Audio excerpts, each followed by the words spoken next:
غټه حصہ معرفت د رسول الله صلی الله علیه وسلم د نبی علیه الصلاۃ والسلام پیژندل دي زموږ او تاسو یې وپېژنو. دا ډېره په ګهرایي کې تللې موضوع ده. رسول الله صلی الله علیه وسلم ته الله تعالی داسې اوصاف ورکړي دي چې نه یو محدث هغه ټول سره راټول کړي دي، نه یو مفکر ټول سره راټول کړي دي، نه یو مقرر تر اوسه پورې ټول بیان کړي دي، نه یو شاعر تر اوسه په شعر کې هغه ټول اوصاف ذکر کړي. رابسو ودې ته چې رسول الله صلی الله علیه وسلم دی څوک؟ رسول الله صلی الله علیه وسلم نوم محمد دی، په مځکو کې په آسمانو کې یې نوم احمد دی، د پلار نوم یې عبدالله، د نیکه نوم یې عبدالمطلب، د سکنۍ مور نوم یې حضرت آمینه رضی الله عنها ده. نورې دوې داسې ښځې دي، درې ښځې دي بلکې هغو رسول الله صلی الله علیه وسلم ته تی ورکړی ده. یوه د ثویبې رضی الله عنها په نامه ده، یوه د حلیمې سعدیې رضی الله عنها په نامه ده.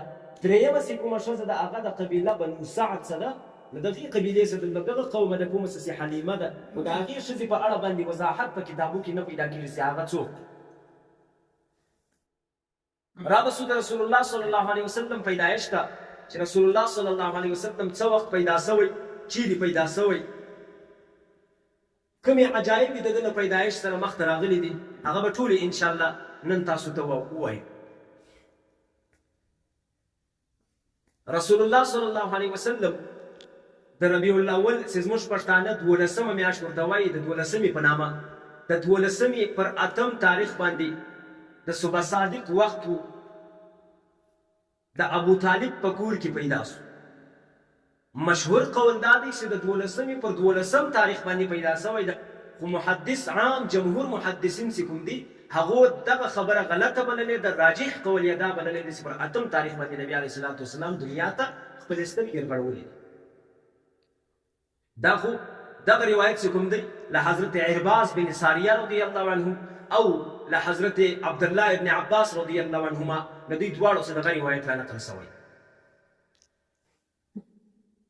رسول الله صلی الله علیه وسلم چې کله پیدا کیږي، په دا حالت په پیدایش کې موږ او تاسو دا لیدلي دي چې کله یو ښځې کوچنی پیدا کیږي نو دایي ورځي، هغه دایي ورسره ناسته وي.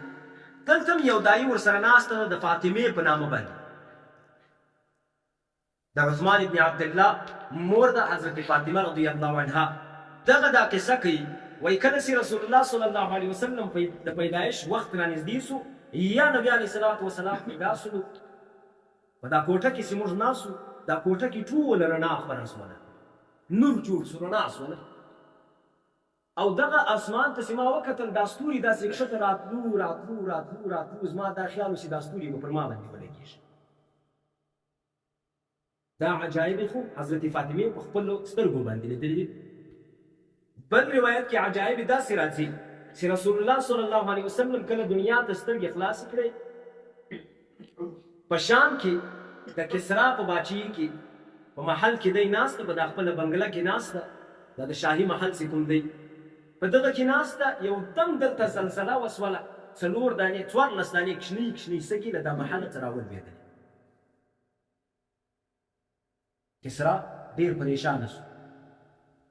سهار یې دا ټول مجلس راوغوښتی، کوم چې وزیران دي یا مشیران دي هغه یې راوغوښتل چې کښېنول چې داسې ماخوستن دا رقم واقعه پېښه شوې ده، زلزله وسوه، 14 دانې شګې راولوېدې. داسې دا خبره کوله، یو سړی راځغاستی، حال یې راوړی، وایي باچا سلامت، د مجوسیانو چې کوم اور له 1000 کلو څه بل ولو، دا مجوسیان هغه قوم دی چې هغه د اور عبادت کوي، اور ته سجده لګي، هغه اور چې بل و هغه تېره شپه یو دم مړ شو. دا یې دوه.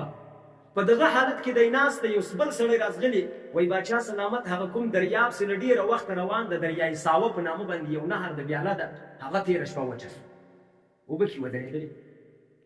دا یې درې. دلته چې کوم د ده د مذهب یو غټ عالم ده، هغه ته په عربۍ کې نه بلکې دا په یوناني زبان کې موبزان ورته وایي.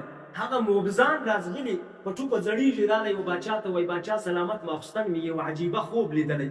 هغه ورته یې څنګه خوب دې لیدلی ده؟ وایي داسې خوب مې لیدلی، یو عربی وش یي، عربي آسان راکشي، دا وش مخ ته یي اسان ځان ته کشي تر دریای دجله یې راواړئ. دجله یو نهر ده، پر دغه نهر یې راواړئ دې خواته. دلته بیا دا اسان ټول په دا ښارو کې سره منتشر سي، سره خواره سي، یو ښار ته ولاړ سي، بل ښار ته ولاړ سي. دغسې کوم د شام ښارونه دي. دی و مبزان ته وایي د دغه خوب تعبیر راته ووایاست. د دې خوب تعبیر څه شي؟ مبزان ورته وایي زه کوم ځای جنګومه، د عربو لخوا یو غټه واقعه پېښېږي، دی زر به پېښه شي. خو بیا هم د خوب چې کوم معبرین دي هغه به راوغواړو، له هغو څه به پوښتنه وکړو. شاوخوا څه یې وکتل، د نعمان ابن منذر په نامه باندې یو سړی پیدا کړی، هغه یې راوغوښتی. هغسې یې راوغوښتی، هغه ورته وویله، باچا ورته وایي نعمانه یو پوښتنه در څه کوم، د هغه ځواب به راکړې. نعمان ورته وایي ته هغه پوښتنه وکړه، که زما زړه و خو ښه تر ښه، که نه رهنمایي به دې وکړم، بل سړی به در وښیم چې ورسه د فلاني څه پوښتنه وکړه. باچا چې دا خوب ورته وړاندې کړ، نعمان ابن منذر ورته وایي د دې خوب په اړه باندې باید له عبدالمسیح څه پوښتنه وسي. عبدالمسیح هم د دوی د عیسایانو یو عالم ده، له هغه څه باید پوښتنه وسي، هغه ډېر ماهره ده په دې خوبو کې. فوراً یې عبدالمسیح راوپوښتل. عبدالمسیح چې راغی، عبدالمسیح ته هم دا خوب وړاندې سو. دا د تېرې شپې ټولې کیسې ورته وویل سولې چې داسې زلزله وله، داسې 14 سږي راولوېدې، هغه اوبه ودرېدلې، هغه اور مړ سو، دغه مبزان دا خوب لیدلی ده. عبدالمسیح ورته وایي ما ته خپل علم را ختم سو، زه نه به پوهېږم په دغه تعبیر باندې. زما یو ماما د سطیح نومېږي، ډېر لرې اوسېږي، له هغه څه به دا پوښتنه کوو، هغه ته معلومات کېږي. باچا ورته وایي عبدالمسیحه ته به ځې له خپل ماما څه به حال راغلی. عبدالمسیح پر دغه ځای باندې روان سو، ولاړ. ورځ یا 2 یا 3 ورځې پر لارې سفر وکړ، ورسېدی و خپل ماما ته. ماما ته چې ورسېدی، د ماما یې زنکدن سطیح نومېږي. دی چې له آسه څنګه شوه سو، داسې په منډه ورځغلې، ساه یې ولاړه ده. په دا حالت د منډې کې خپل ماما ته یې څو اشعار وویله. هغه ماما چې اشعار واورېدل، سر یې خلاص و چې عبدالمسیح په دغو کیسو پسې را روان دی چې دا تېره شپه کومې واقعې مخته راغلي دي، دا 2-3 ورځې مخته د هغو واقعو پوښتنه کوي چې څه وجه. سطیح په جواب کې ورته وایي د هرې خبرې جلا جلا جواب یې ورکړی. وایي هر کله چې د کلام الله د الله تعالی د کتاب تلاوت شروع سي، عرب ته ګوري چې هر کله تلاوت د کلام الله شروع سي، دریای ساوه به وچیږي، هغه د مجوسیانو د 0 کلو آتشکده چې کومه ده هغه کې به اور بندېږي، او دغه 14 ډبرې به رالوېږي، سږي به رالوېږي، زلزله به کېږي، او د عربو څه به یو سړی راپورته کېږي، پر ټول شام باندې به قبضه، حکومت به پر ټول شام. هغه یو عالم د رسول الله صلی الله علیه وسلم په اړه باندې لیکلي دي، وایي مولده مکه وهجرته الى یثرب وملکه شام. د رسول الله صلی الله علیه وسلم د پیدایش ځای مکه ده، هجرت به یثرب ته کوي، یثرب معنا مدینه، حکومت به پر ټول شام باندې کوي. دلته چې سطیح دا خبره ورته وکړله، د دا 14 شګو تعبیر یې ورکړ چې دا 14 شګې رالوېدلي دي، دلته به د کسرا 14 کاله 14 نسله به د نور دا باچهي کوي، یعنې د ده له خاندانه څه به 14 کسان نور دا باچهي کوي، نوره دا باچهي د دوی له لاسه وځي.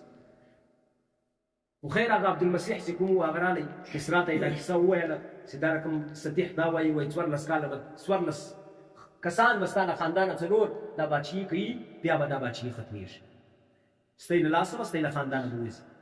کسرا چې چورت وویلی چې 14 کسان زما د خاندانه راپورته کېږي، بیا دا باچهي کوي، ډېر وخت اخلي. خو دی په دې نه و پوه چې دا باچهي دی لنډه سوله، سره ختمه سوله، بلکې 4 کسان پاتې سو. هغه 4 کسان هم د حضرت عثمان غني رضی الله عنه تر دورې خلافته پورې ختم سو، هغه هم ولاړ. باچهي مسلمانانو ونیو. د رسول الله صلی الله علیه وسلم د پیدایش چې کومې عجایب راغلي، دغسې کومه نکته ده چې دا ما تاسو وویل چې حضرت فاطمه وایي دا ستوري داسې رالوېدو، راشوه کېدو، زما دا فکر سو چې پر ما باندې به راولوېږي. په دغه کې علما د سیرت لیکي، وایي په دې کې حکمت دا و چې الله تعالی دا دنیا ته دا ورښکاره کول چې هغه د اسمان رڼا نور را روان ده، پر مځکه چې کوم جهالت ده، د جهالت توره شپه ده، دا د جهالت توره شپه به ټوله ختمېږي، په رڼا باندې به بدلېږي. رسول الله صلی الله علیه وسلم دنیا تشریف راوړ. چې کله یې تشریف راوړ، حضرت آمینې رضی الله عنها پر خپل خسر باندې، یعنې د رسول الله صلی الله علیه وسلم پر نیکه حضرت عبدالمطلب باندې زیری وکړ چې ستا لمسی پیدا سوی. هغه به اووم په ورځ باندې راواخیستی، اووه شپې سیپره سوې، راواخیستی، سر یې ور وخری، عقیقه یې ور وکړله، دوه پسونه یې ورباندې حلال کړ، او دغه سر چې کوم ویښتان و هغه یې له سونې سره وتلل، هغه سونه یې خیرات کړله. رسول الله صلی الله علیه وسلم یې راوړی کعبې معظمې بیت الله شریف ته. دا ټول د مکې خلک یې سره راټول کړي دي، دلته یې اعلان وکړ، وایي دا زما د زوی نشاني ماته پاته ده، د عبدالله نشاني داسې ماته پاته ده، د دغه زما د لمسي نوم زه محمد ږدم. چې دا کوم خلک ولاړو دغو ټولو پوښتنه ځینې وکول، ابوالحارثه د عبدالمطلب کنیت ابوالحارث دی، مشهور په ابوالحارث و. د ده په زمانو کې یو زوی حارث نومېدی. حارث د ده هغه زوی ده چې د زمزم په څاه کې کودایي ورسره کړې ده، د زمزم د څاه اوبه یې بېرته رایستلې دي، هغه زوی یې ده ابوالحارث باندې دته ویل کېږي. ابوالحارثه دا څنګه ناولده نوم ده؟ زموږ په خاندانونو زموږ په نسلونو کې د هېڅ چا په نومو کې دا د حمد ماده نسته چې تا محمد ورباندې کښېښوی، څه وجه ده؟ عبدالمطلب ورته وایي ما دا نوم په دې وجه غوره کړ چې ما دا لمسی چې مې کوم دی د ده زه داسې نوم ږدم چې هغه نوم ته خلک وګوري، په دنیا کې هم پر مځکه باندې، په آسمانونو کې فرشتې، پر مځکو باندې انسانان د ده په صفت باندې نسي ماړه. او بیا الله تعالی دغسې سړی ځینې جوړ هم کړ چې ټوله دنیا یې صفتونه وکړي، نه به مړېږي. یو روایت داسې راځي چې عبدالمطلب چې د ده نوم محمد کښېښوی، په دې وجه باندې یې کښېښوی چې عبدالمطلب وایي یو وخت کې ما خوب لیدی، په دا حالت د خوب کې زما له ملا څخه یو زنځیر ووځي، زنځیر یو سر په اسمان کې، بل سر یې په مځکه کې، او د دغه زنځیر دا په ساره باندې یو طرف رسېدلی تر مشرقه، بل طرف یې رسېدلی تر مغربه. دونه پڼ زنځیر زما له ملا څخه ووځي. له دغه زنځیر څخه درخته جوړه سي، له دا درختې څخه رڼا او نور راپورته کېږي، دا ټوله دنیا په ښایسته وي.